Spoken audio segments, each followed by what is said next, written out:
They have a 3D printer that makes costumes for role play for Mandalorians. Now tell me, is Mandalorian like is that space? It's Star Wars. Welcome to Real Siblings, It Ain't Easy, a real estate podcast with the goal to educate, inform, and save their listeners time as they navigate the market and properties in their neighborhoods. Get ready to join real-life siblings and professional real estate advisors, Donna Reed and Eric Seemann, as they discuss how it may be simple, but it ain't always easy. Every time I think about the places I have known, I realize that times have changed. So I'll do what I can to make this house into a home. Yeah, yeah. Hi, everyone. Welcome to Real Siblings. It Ain't Easy. I am Donna Reed with Keller Williams Southern Arizona. I'm in Tucson, Arizona, and I'm here with my brother, Eric Seemann with Keller Williams Heritage, and I'm in San Antonio, Texas. As you are about to find out, this is not your typical real estate podcast. In fact, we blend lifestyle together with real estate to entertain and inform our listeners. We've spent a whole lot of time talking about the houses, and today we're going to talk about the lifestyle. We hope that you will find our nostalgic conversation, despite all of the twists and turns that we have, enlightening and entertaining. And in the end, we also hope that we'll be successful in providing you expert knowledge of our markets while we share statistics and information about the local real estate market. Lack of perfection. Take it away, Eric. Yeah. So we've recognized that we've been doing this all along, blending lifestyle and properties, but it really was episode 16 with realtor, coach, and instructor Teresa Barnaby, our guest, who helped us recognize and better articulate and emphasize lifestyle when she said, real estate is a lifestyle. It doesn't matter what it is, where you live. It is a reflection of what you want in your life and how you choose to live. So with that in mind, we're going to talk a little bit more specifically about Lindsey, what that represented from a lifestyle. And then also Donna will talk about Tucson and Arizona. I'm going to talk about Texas. But before that, I wanted to get into a little bit of information. In our last episode, we had looked at those 4 houses that Donna brought up in the introduction. We went into detail. And one of the things that we did is we went into specifically what we were seeing in the Sandusky County Auditors records on each of those houses. And there were some questions we had because it didn't make sense that the big brick house on 112 Lynn Street showed as being 1900 when we had seen pictures beforehand. We know it's before that. Yeah. As a follow-up, I called the Sandusky County Auditors offices last week, and I spoke with Julie, and she gave me permission to use her name, didn't get a last name. She actually lives over in Burgoon. In that conversation, I was just specifically trying to ask questions, and I gave her the addresses, and she pulled up the records. And number one, the reason it seems like 3 of those 4 houses, and as we found out from some of our listeners, having family still in the area checking, all of the houses show in Lindsey that they were built in 1900. We know that's not the case. However, at some point when the Sandusky County Auditor's Office began automation and transferring records from paper and ledgers to computer, there was some limitation in the system which would not allow them to enter records that existed or went beyond 1800, or excuse me, not 1800, into the 1800s in 1900. So by default, everything became 1900. Now, since that time, they've upgraded the system, but they haven't had a chance to go back and go or put the effort into when was it really built? All of the houses in general.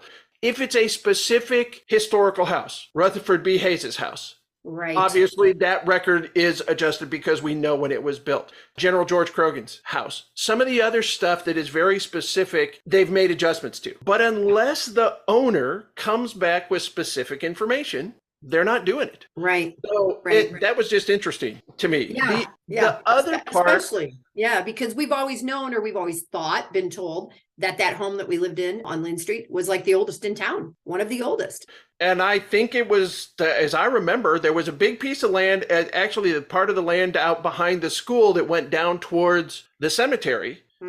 was C.A. Monks, who was also the C.A. Monk that built this house. And I don't know who C.A. was. I don't know the initials, but I remember Mr. Miller reading that name so distinctly on Memorial Days, right? That's exactly what I was thinking. Right? You heard it. You heard it in your ear. It's crazy. Yeah.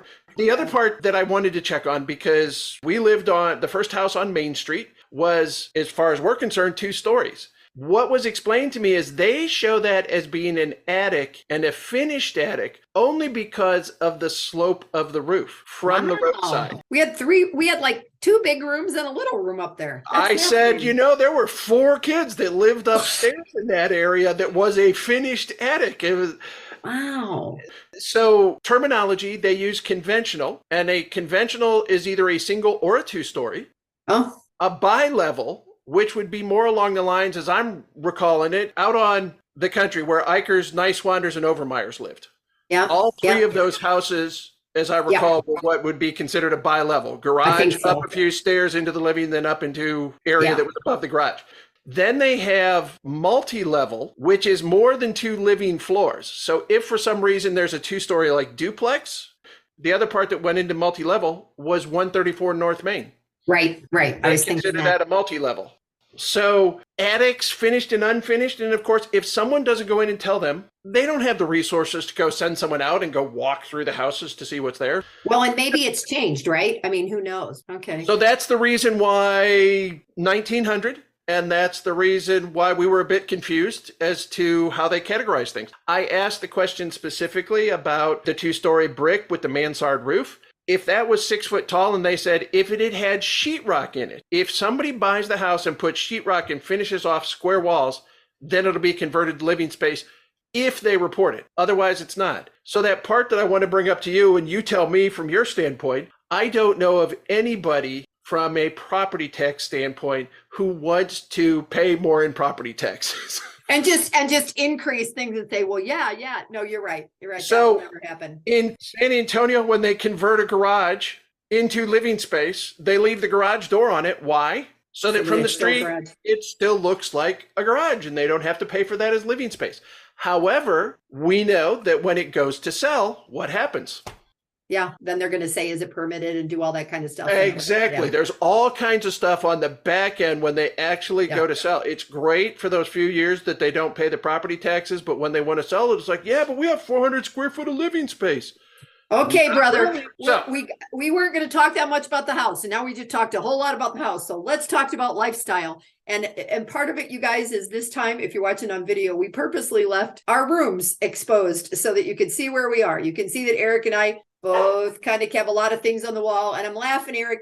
So part of this is who we are as people, because we know that like our older brother lives very different than us. Yeah, I'm assuming your green is because of Michigan State. You got the Spartan thing there, and you've always been a Coke collector. And I think that Route 66 I got you from a company that made it in Ohio long time ago. I think so, and I like old movies. Yeah. So the Casablanca movie was on there.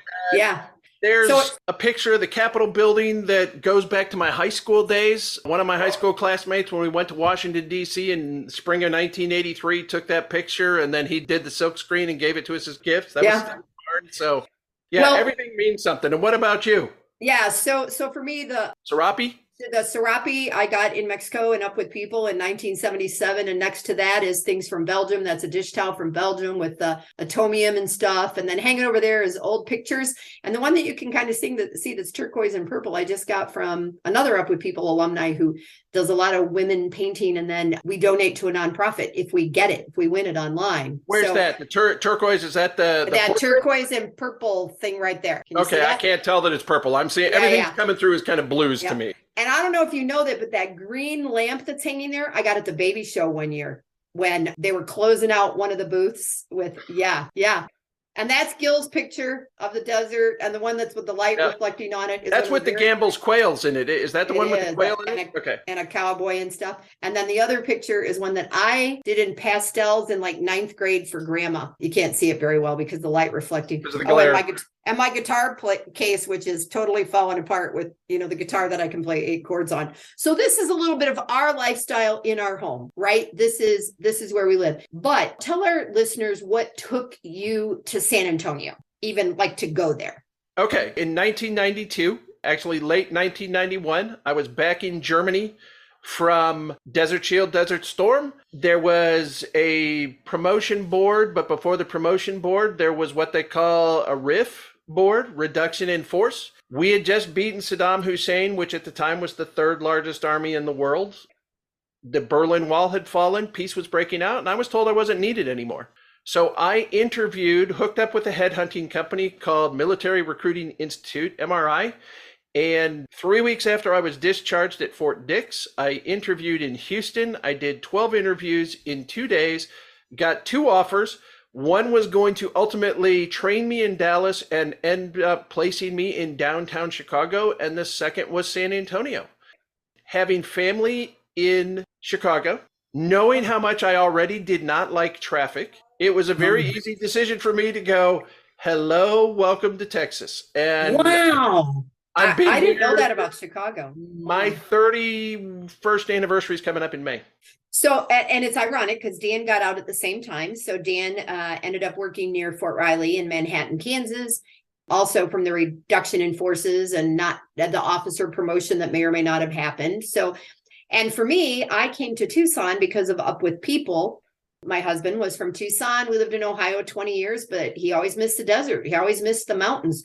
So when we think about lifestyle, when we think about why people go or come from where they are, you and I talked a little bit in advance about the fact that Tucson we have a university, a big university, 60,000 students, some great engineering, optics, some really unique programs that bring people from all over the world. We have a military base, Davis-Monthan Air Force.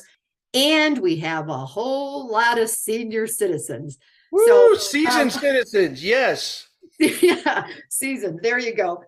That's funny because I'm starting to get my Medicare stuff, and aren't we both getting that old age stuff now? I've got 55 plus, so I'm hey, you should join AARP. Never going to happen. But so Tucson is, I think back when we were kids, if you lived east of the Mississippi and you were going to warm weather, it was always Florida. And if you lived west of the Mississippi, it might have been California or Texas or Arizona.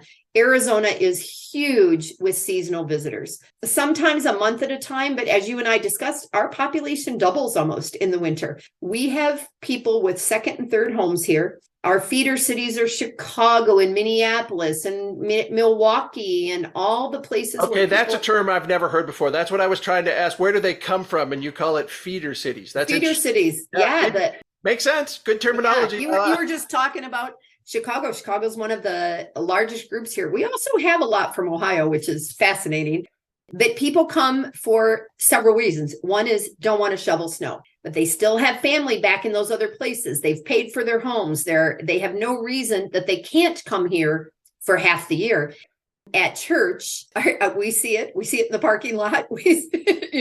That all of a sudden around, by the time the leaves are off the trees, depending on where they're coming from, the first snow, we have people that are here for Thanksgiving, Christmas, all the way through Easter. Other people celebrate Thanksgiving back at home with family or something, and then they come here after. And the other thing that's kind of unique and interesting to me that didn't make any sense to me living in Ohio was that predominantly they're looking for single-story homes. They've walked steps, they've had basements, they've done all that when you think of the different styles of homes in different places. So here, we're getting older down here. I barely want this much. I don't want 2 inches that I have to go up and down. Right. Right. Yeah. Yeah. And simultaneously, I'm telling you, keeping the elves in track at the workshop is hard work up and down on my leg. As you're down there. And the thing that's interesting for me too is, honestly, I told a lot of my friends, I just bought a little condo for an Airbnb. It's upstairs. So the people that are going to use it for a weekend or a week or a month or 2 months are people that don't mind walking up 2 sets of stairs to get there because you got to turn and go up.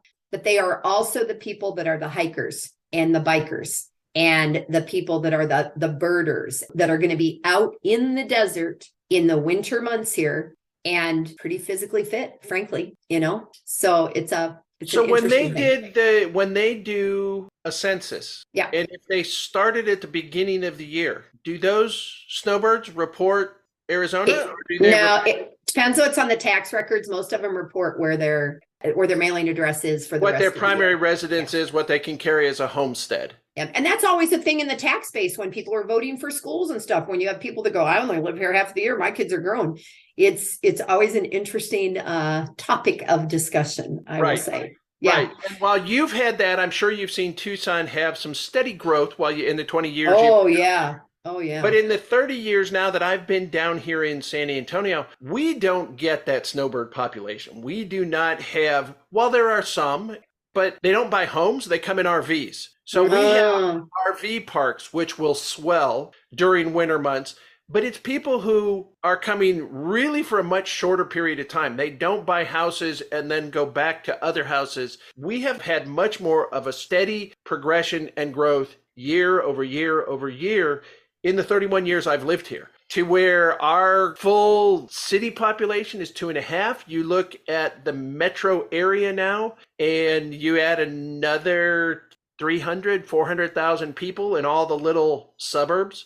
And it's grown, which is why our demand for real estate has been consistent and persistent. And I don't think it's any one thing. We have a lot of tourism here in San Antonio.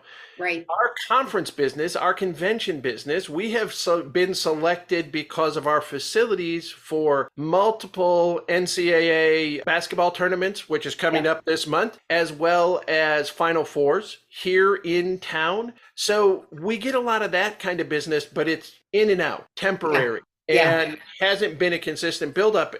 But you brought up, you do have professional teams. We don't have professional teams in Tucson. In Phoenix, they do.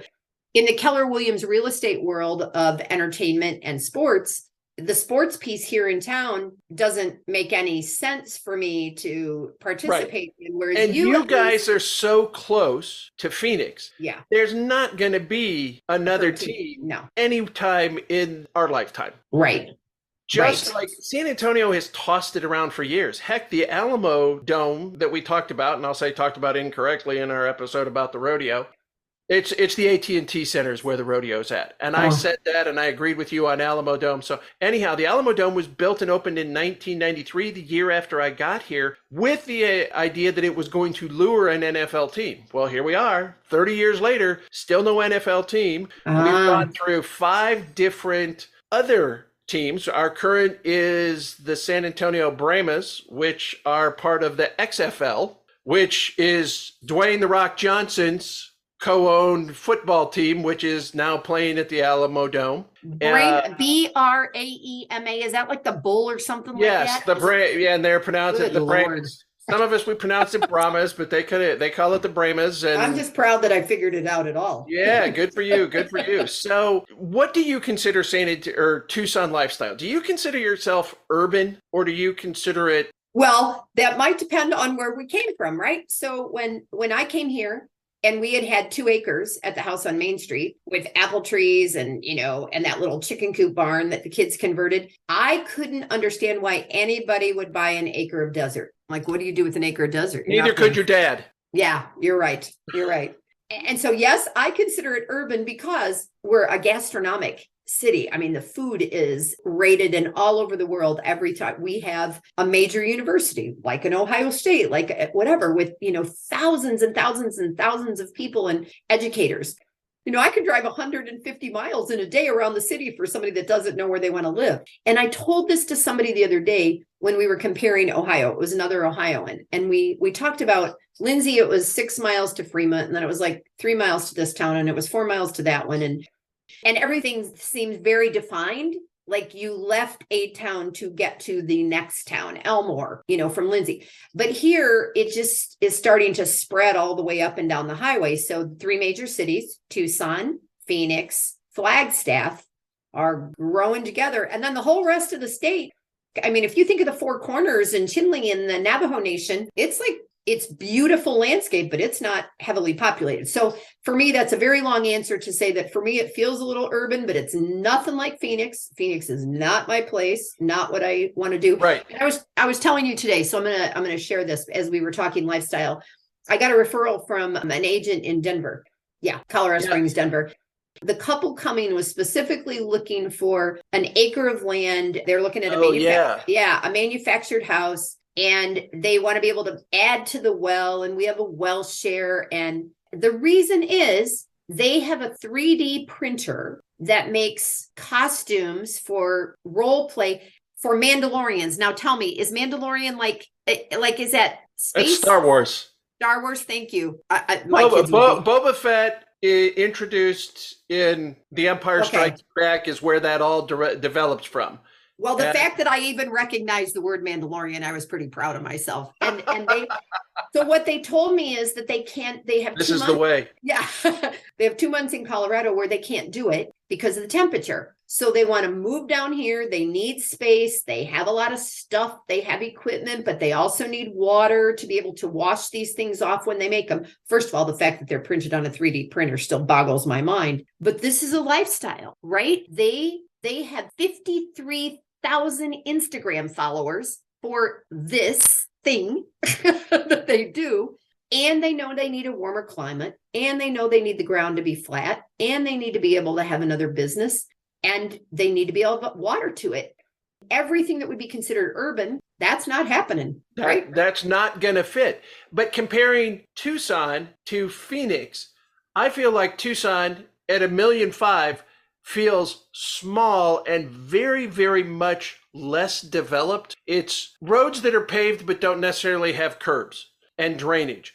Like so much of Phoenix and Scottsdale and Tempe all seems much more specifically finished and refined. San Antonio has a lot of that too. There, you can drive in areas of San Antonio, and I've got cows still in town right next to a subdivision of 500 houses. Horses are still allowed right by the school that Caleb and Adam graduated from, just a mile or two up the road, because they're grandfathered in. You get that same feel when you're in Phoenix. No. However, with the way Phoenix is growing, with the 101, the 202, the 303, Rich and Susan, we're out past the 303. And yet, in theory, they're in Phoenix, right? Like when they were telling somebody where they lived. And that was farmland. As a person moving here from what I thought was rich soil, super great farmland, I couldn't believe anything grew out here. Right. So that's been a learning experience for me, that people have made they're living their whole lives with farming and a different way of doing it, and different crops that they've grown. But even the circles, the concentric larger circles of Phoenix on the outside perimeter are taking over some farmland. But you are correct.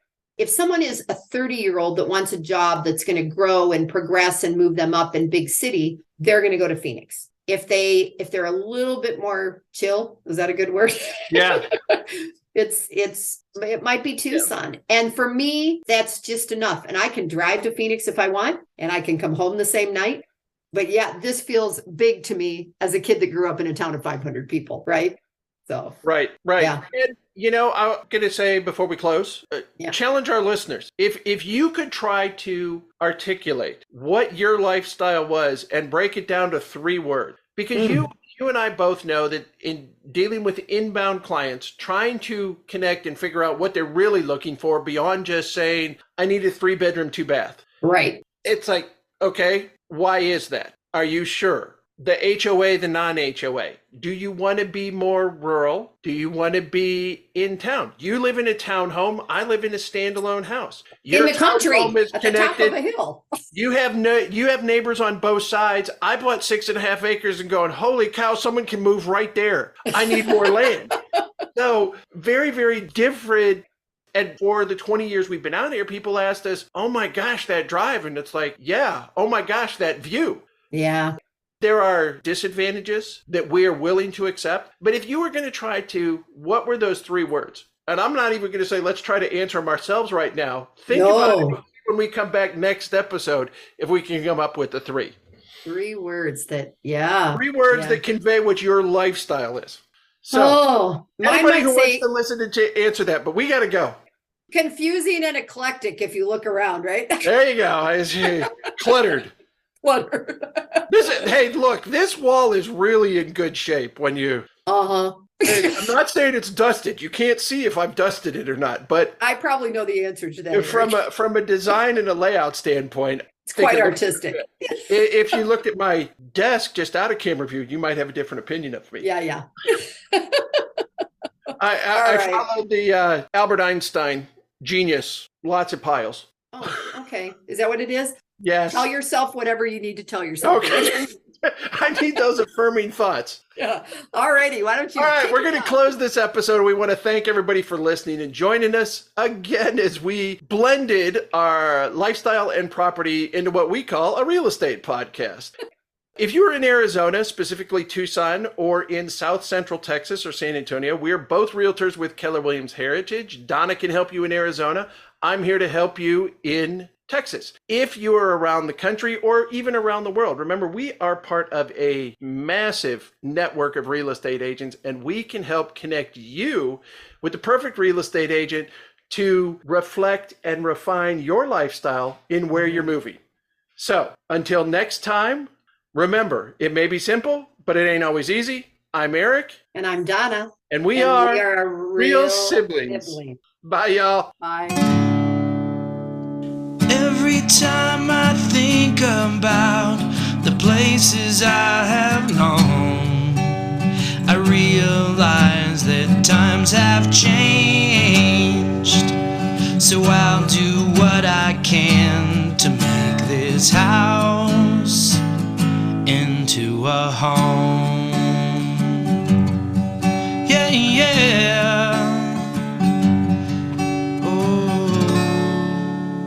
Hi, I'm Annabelle, and I want to thank you for investing your valuable time in listening to Real Sibling. It Ain't Easy. I hope you found this episode informative and enjoyable. There are several ways you can support this podcast with my Grandpa Eric and Aunt Grandma. Please take the time to like, follow, and subscribe. Additionally, leave them a 5-star rating along with a review on your preferred podcast platform. The final thing I would ask is that you recommend this podcast to a friend, a family member, or an associate. Your engagement is critical to their ongoing success, and they look forward to connecting. Check out the show notes Grandpa put together with their contact information, including emails, phone numbers, and website. And remember, the real siblings look forward to hearing from you.